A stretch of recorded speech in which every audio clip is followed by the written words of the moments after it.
Am I the a-hole for telling my best friend's ex-wife that she only has herself to blame for him not talking to her anymore? At the beginning of the year, my friend Tom finalized his divorce. It was a messy and toxic situation on both sides. He and his ex-wife, Brittany, divorced after he discovered she had been having a long-term affair with one of her other friends, Steven. Tom is usually a level-headed guy, but the affair and subsequent divorce really broke him. I believe that if it weren't for his two boys, he might have considered ending it all. They share custody with Tom having the boys 60% of the time. The problem now is that he hasn't spoken to Brittany since the divorce was finalized. He picks up and drops off the boys without speaking to her, ignores her at the boys' events, and doesn't interact with her family. I don't think he's doing anything wrong. It's not like he badmouths her in front of the kids. Things escalated when he asked me to pick up the boys because he was unavailable. I agreed and went to get them. When I arrived, Brittany was there as expected. I greeted her and called the boys over. After they got in my truck, she asked if we could talk. Thinking it was about the kids, I agreed. To my surprise, she broke down crying, saying she knew what she did was wrong, but that Tom couldn't continue to be this cruel. She claimed he was ruining the last bit of stability the boys had, and that her family already hated her for the affair, especially her dad who saw Tom as a son. I told her she needed to consider the situation, especially since she was still with Steven. The person who had actually ruined the boys' home was her, not Tom. I ended the conversation by telling her to save her crocodile tears for her F-toy and leave me out of it.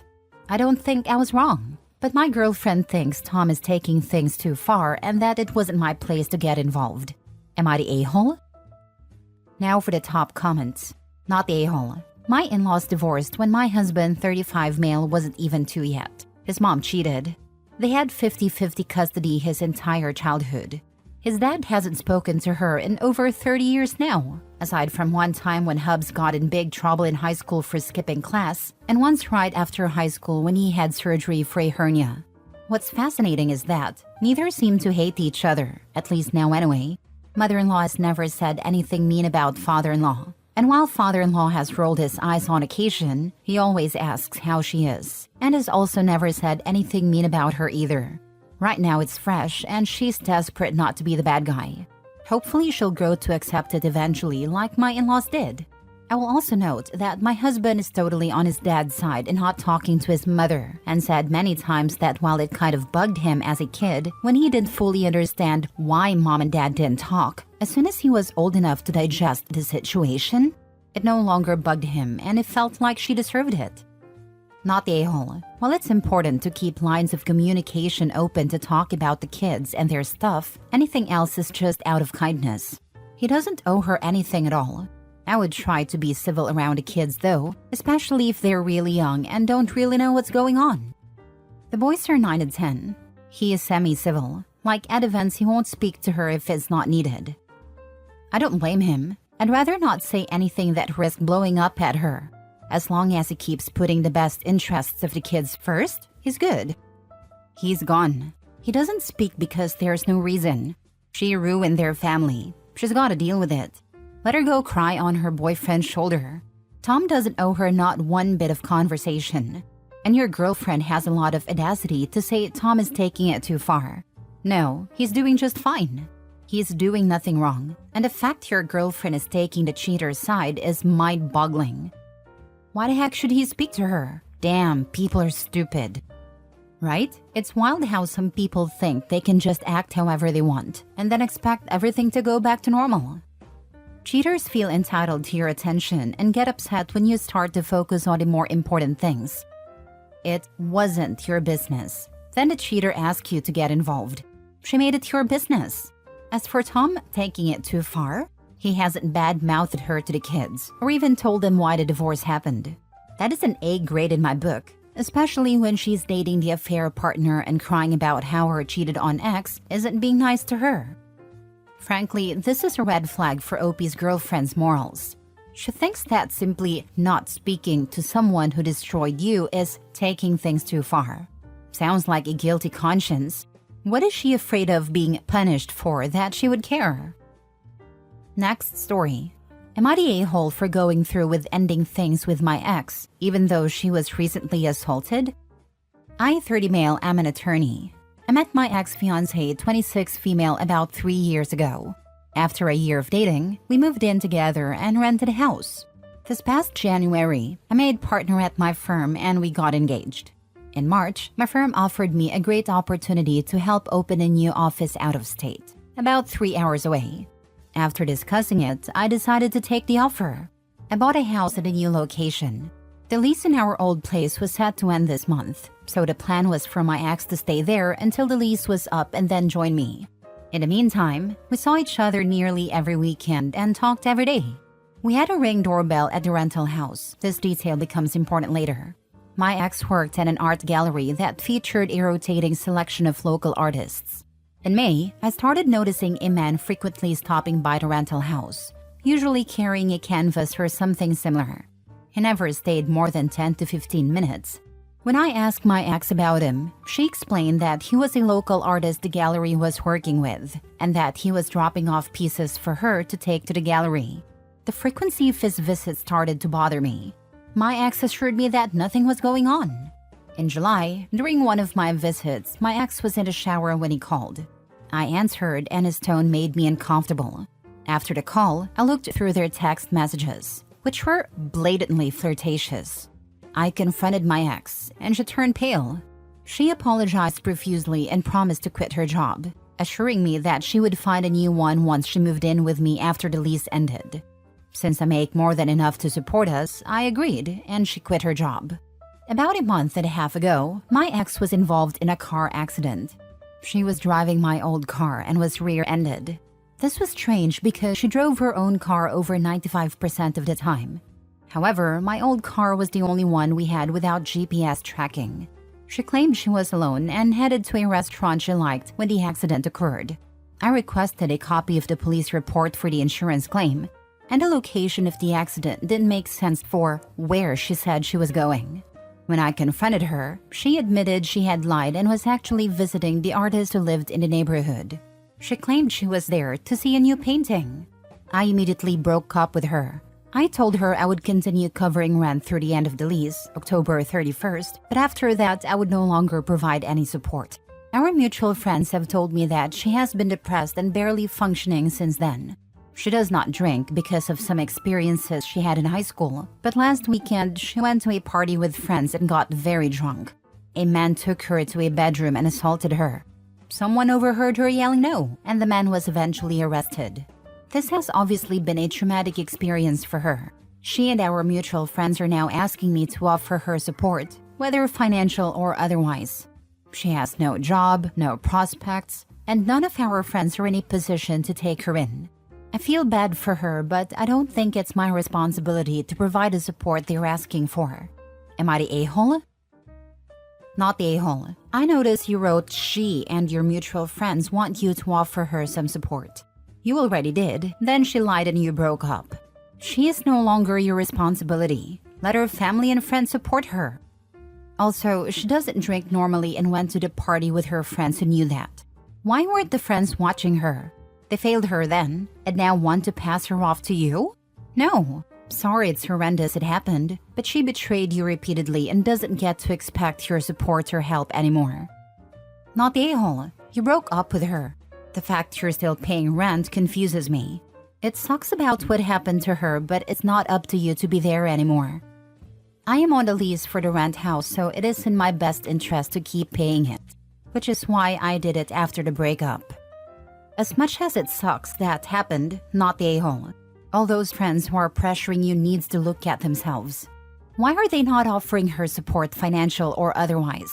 X means you are moving on from each other. She broke your trust, and you felt that a reason to end things with her. You also already were nice enough to cover rent to end a lease. To be fair to the friends, many of them are offering support, financial supports and otherwise. Issue is that vast majority of them have kids and are teachers, artists, musicians, etc., so their disposable income is quite limited. She quit her job in July. Why wouldn't she move out to be with you at that point? I mean, story-wise, obviously because she was cheating, but logically, y'all could have broken the lease early. Sounds like you're doing well financially. Or she could have moved to you and a friend, neighbor, or one of you could have checked up on the apartment from time to time. We thought about it, but there would have been some logistical issues because new house was being worked on. We had pets at my work schedule. The convo we had was towards the end of July. Her last day at the job was in August. Plus, I was truly reassessing the relationship after all of this. So I was not personally interested in accelerating the timeline. Next story. Am I the a-hole for telling my cheating wife a day before our daughter's graduation that I would be divorcing her? My wife and I have been married for 20 years, and we have an 18-year-old daughter who graduated from high school a few months ago. About 6 years ago, I discovered that my wife had been cheating on me. The affair lasted for a couple of months. I seriously considered divorce, but my wife was genuinely remorseful. She quit her job, started going to therapy, and committed to all the reconciliation steps I asked for. Ultimately, I decided to stay with her for the sake of our family. For about 5 years, things were actually going well. We had date nights, romantic vacations, and seemed to really love each other. However, in the 6th year, the affair resurfaced in my mind, and I just couldn't stop thinking about it. I finally made my decision after something my sister said struck a chord with me. She asked, "Would you really want to use the gift of life to spend it with someone who betrayed you so badly?" This conversation happened a few days before my daughter's graduation, and that's when I decided I couldn't do it anymore. The day before my daughter's graduation, I informed my wife of my decision and told her I would be filing for divorce soon. She was shocked and cried a lot, pleading with me to reconsider, but I told her my decision was final. The graduation itself was great, and I was very proud of my daughter. My wife appeared happy, but my daughter noticed something was off and asked why her mom seemed sad and was trying to fake a smile. I told her not to worry about it and to enjoy the day. The following day, I informed my daughter about the divorce. She was shocked and asked how I could do this to her mom right before graduation, suggesting that was why her mom couldn't fully enjoy the day. I told her it was none of her business and reassured her that, regardless of what happens, we will both always love her. Now my wife and I are going through the divorce proceedings. Am I the a-hole? Now for the comments. I get it's tough, but the timing was terrible. Your daughter deserves joyful memories, not family chaos on her graduation day. She'll remember this forever. Then told her it was none of her business. Yikes. Yeah, it's definitely her business. He had 6 years to decide, but it had to be the one day prior to her graduation. Definitely you're the a-hole. Are you having a midlife crisis? You forgave her. You waited 6 years? Did a young chick make it so these memories resurfaced? And then you made a graduation about the divorce. Your daughter will forever remember that. Yes, you're the a-hole.